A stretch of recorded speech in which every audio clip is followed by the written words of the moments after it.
최근에 벌어진 이스라엘 하마스 전쟁이 새로운 국면을 맞이하고 있습니다. 오랜 갈등이 터지면서 시작된 이 전쟁은 초기에는 하마스가 우세한 것처럼 보였으나 서방의 지원과 함께 이스라엘이 우위를 점하며 하마스를 몰아내고 가자 지구 북부를 이스라엘군이 점령하게 하면서 전쟁에서의 주도권을 차지했는데요. 이러한 상황인 가운데 승리에 겨운 이스라엘군의 입에서 한국이라는 단어가 나오면서 전 세계의 외신과 국제사회는 이 사실에 놀라워하며 한국을 극찬하고 있다고 합니다. 화제가 된 이스라엘의 한국이 언급된 뉴스 잠시 함께 시청해보겠습니다. היום, לעומת שנות ה-70 שחנה לסלו הולכים לשטח, היום אני גם באמת בא לשטח ומצחיק את החיילים, ובאמת, אני 10 שנים משפיען so called, עכשיו אני מרגיש משפיע, אבל עכשיו זה גם משפיע על העורף, כי כולם רואים את הסטורי וכולם מושפעים מזה, אבל עם כל הכבוד למורל, ואני אגיד את זה עכשיו, אתם יודעים מה באמת יעלה למורל, לחיילים את המורל? סרטונים של עשרות אלפי מחבלים הרוגים בעזה, של הצבא 영상 잘 보셨나요? 이제야 이스라엘이 한국을 왜 언급했는지 알 것 같습니다. 이처럼 한국은 전혀 의도치 않았음에도 세계에 지속적으로 영향력을 끼치고 있네요.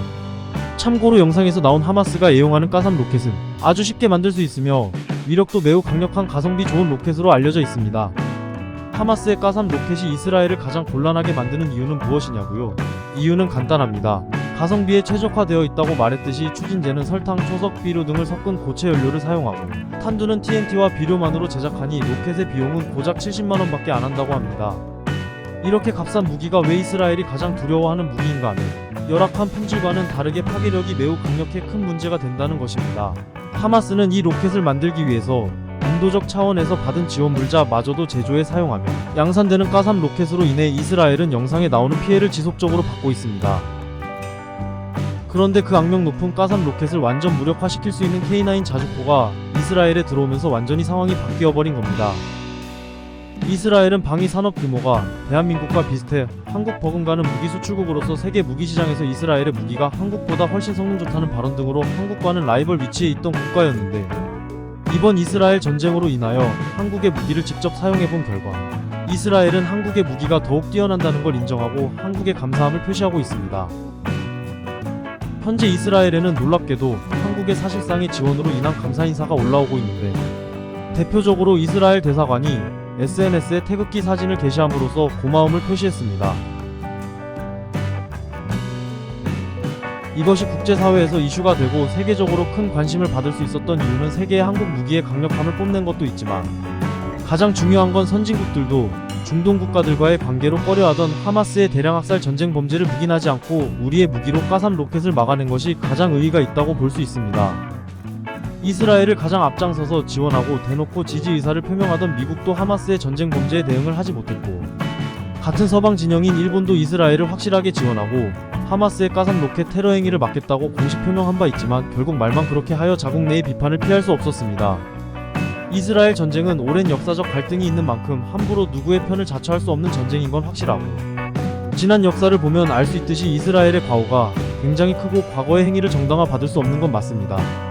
그러나 이번에는 하마스의 기습적인 선제 공격으로 이스라엘 국민뿐만 아니라 자국민마저도 전쟁에 사용하며 극단주의적 이념을 주입시키고 전쟁에 동원하고 있으니 이러한 행태가 나치 독일, 일본 제국의 전쟁 범죄와 비슷한 양상을 띠고 있다고 할 수 있는 정도로 변했으며 차마 눈을 뜰 수 없을 지경까지 가버렸습니다.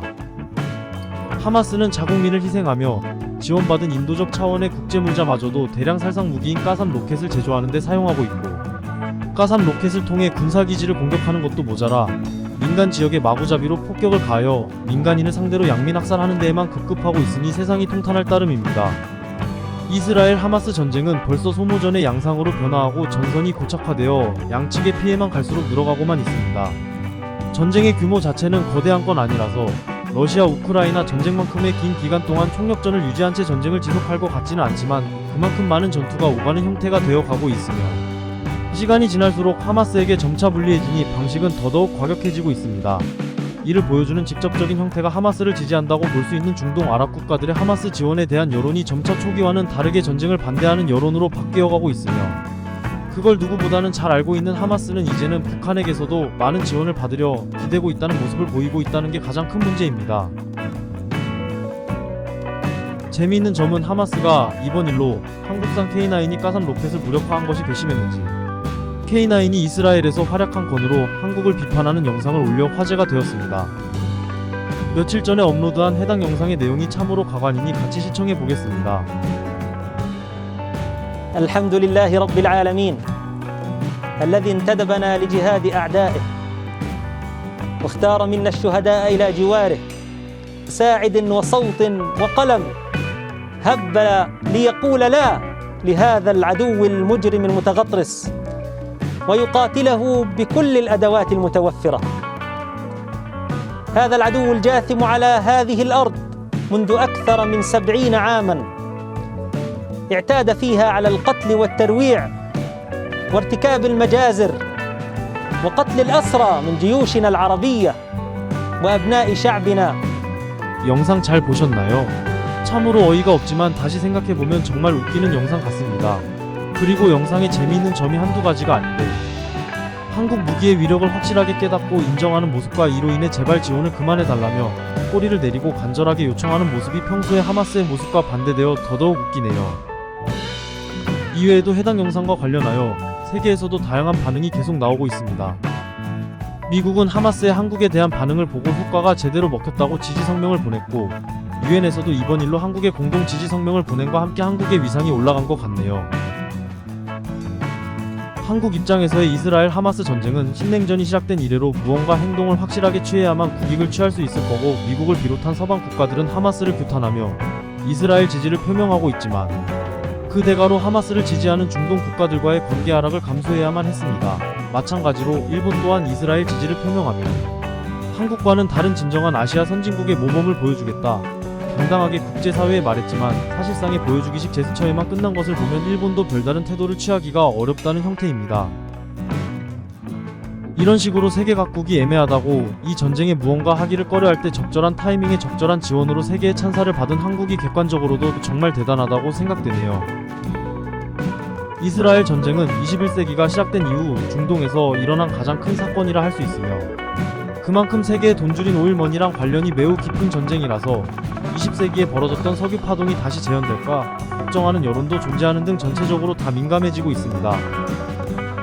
한편으로는 이렇게 세계의 이목을 끄는 분쟁 지역에서 한국 무기의 강력함을 보여주면서 세계의 과거에 침략당한 약소국이 아닌 강력한 방산 산업의 성장을 이룩한 군사적 강대국의 지위에 가까워지는 걸 입증하여 실로 기쁜 마음입니다.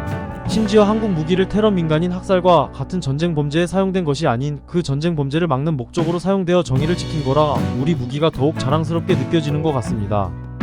21세기는 과거에 억눌렸던 모든 문제들이 한순간에 터지면서 세계적으로 내전이 일어나고 정치적 혼란을 겪는 등 우리는 이러한 격변기에 살아가고 있습니다. 이러한 격변기 속 억눌렸던 문제들이 마구마구 터지는 중동에서도 현재 진행형인 팔레스타인 갈등은 현대사회의 영향력이 아직도 확고한데 무려 기름값이 걸려있고 아브라함계 종교의 성지라는 상징성도 걸려있으며 민족적 갈등, 심지어는 역사적 갈등까지 세계의 화약고에 걸맞은 명성을 가진 팔레스타인을 두고 치열하게 겨루는 두 민족의 행동에 따라서 주변국뿐만이 아닌 세계가 흔들리는 영향력을 가지고 있습니다.